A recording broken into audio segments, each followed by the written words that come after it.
nous avons été convoqués par le gouverneur pour réfléchir sur une question très importante concernant les personnes âgées, c'est-à-dire la définition du rôle et de la place que doivent occuper les personnes âgées dans le développement économique et social de notre pays.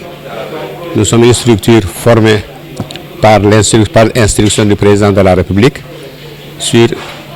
et que le ministre de la Santé et de l'Action sociale, avec la direction de la DGAS, a bien voulu mettre en pratique et aboutir à la formation de plusieurs unités au niveau local, communal, départemental et régional.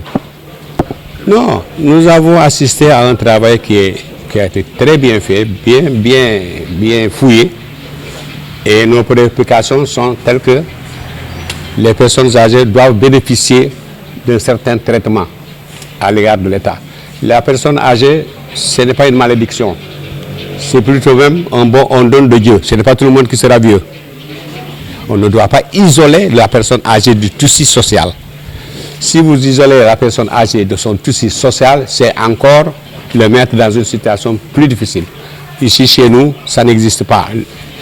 Nous voulons accompagner l'État dans toutes ces activités parce que nous sommes des gens qui ont une expertise dans tous les domaines, qui ont fait leurs preuves un peu partout. Dans tous les domaines, des personnes âgées y ont évolué. On a de l'expertise, ils ont de la connaissance, ils ont des expériences à partager avec les jeunes, et ce patrimoine-là, on ne voudrait pas le perdre.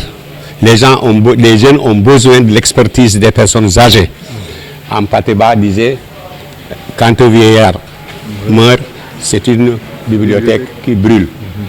Nos difficultés aujourd'hui, c'est que on a fait de très bons discours, mais dans l'effectivité, les personnes âgées, d'abord au niveau des départements, n'ont pas de siège, ils n'ont pas de siège au niveau régional, ils n'ont pas de siège au niveau local.